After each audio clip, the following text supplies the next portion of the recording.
Bakit nga ba hindi ni-revive o muling binuhay ni Kabuto ang dalawa sa pinakamaalamat na shinobi ng Konoha? Ang isa sa legendary Sannin na si Jiraiya at ang White Fang ng Konoha na si Sakumo Hatake gamit ang Edo Tensei no Jutsu. Sagutin nga natin yan sa videong ito. Pakipindot nga muna ng like din atin nang simulan. Mayroon ngang dalawang magkaibang rason kung bakit hindi na-revive itong si Jiraiya at Sakumo Hatake sa 4th Great Ninja War. Pwede ngang alam nyo na to, pero mas malaki nga ang chance na hindi mo pa to alam. So simulan nga natin dito kay Jiraiya. Maaaring ito nga yung alam nyo. Ang pinaka-probable na rason nga kung bakit hindi na-revive si Jiraiya sa 4th Great Ninja War ay dahil hindi nga mahagilap ni Kabuto ang bangkay o remains ni Jiraiya. Dahil lumubog nga ang katawan nitong si Jiraiya sa ilalim ng Hidden Rain Village. At hindi nga ito magawang i-retrieve nitong si Kabuto dahil mapanganib nga itong gawin since malakas nga ang pressure sa ilalim ng tubig to the point na kaya nga nitong durugin ang katawan ng mga tao. At kahit magawa ngang makapunta ni Kabuto sa ilalim ng ocean o sa kung anong klaseng anyong tubig man na pinaglubugan nga ng katawan ni Jiraiya ay mahihirapan pa rin siyang hanapin dito yung katawan ni Jiraiya dahil mahirap ngang malaman kung saan exactly yung lokasyon ng katawan ni Jiraiya dahil masyado ngang malalim at madilim ang deep ocean.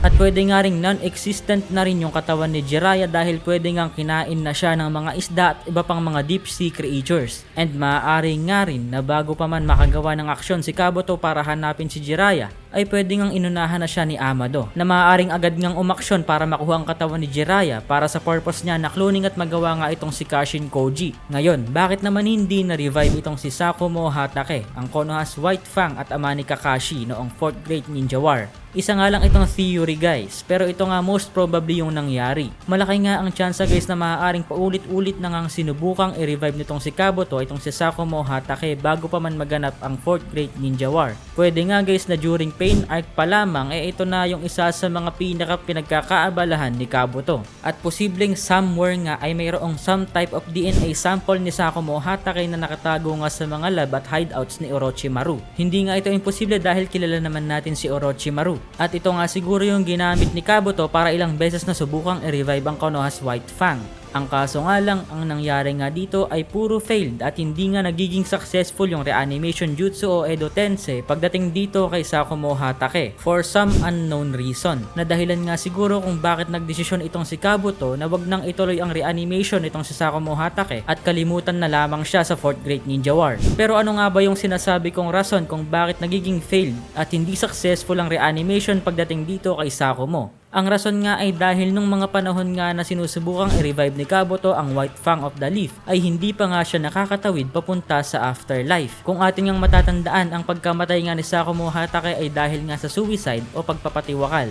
Dahil nga tinanggalan siya ng honor at respeto ng mga kasamahan niyang shinobi na nagresulta nga sa depression at eventually naging suicide. At matapos ito ay hindi nga tuluyang tumawid itong si Sakumo papunta sa true afterlife. At nanatili nga itong si Sakumo sa boundary ng langit at impyerno na tinatawag niyang limbo. At dahil andito nga si Sakumo ay kahit anong resurrection technique nga yung gamitin sa kanya nitong si Kabuto dito sa panahong ito hindi nga ito magiging successful. Kaya nga siguro noong 4th Great Ninja War kinalimutan na lang ni Kabuto itong si Sakumo Hatake dahil nga sa mga previous na failed attempts. Pero maaari nga guys na sadyang hindi lang talaga naalala o naisama ni Mr. Kishimoto si Sakumo Hatake sa roster ng mga karakter na dapat ibabalik niya sa 4th Great Ninja War dahil nga sa sobrang pressure at tight deadlines ng kanyang manga. At saka sobrang daming karakter nga yung nakita nating binalik dito sa 4th Great Ninja War at sobrang hirap nga na isipin lahat. Kaya maintindihan naman natin kung bakit hindi siya naibalik. At maaaring katulad nga rin ito guys nung kay Jiraiya dahil sa isang interview nga ay sinabi mismo ni Mr. Kishimoto na hindi daw niya talaga muling binuhay si Jiraiya sa 4th Great Ninja War dahil hindi nga daw niya alam kung paanong reunion yung gagawin niya sa pagitan ni Naruto at Jiraiya.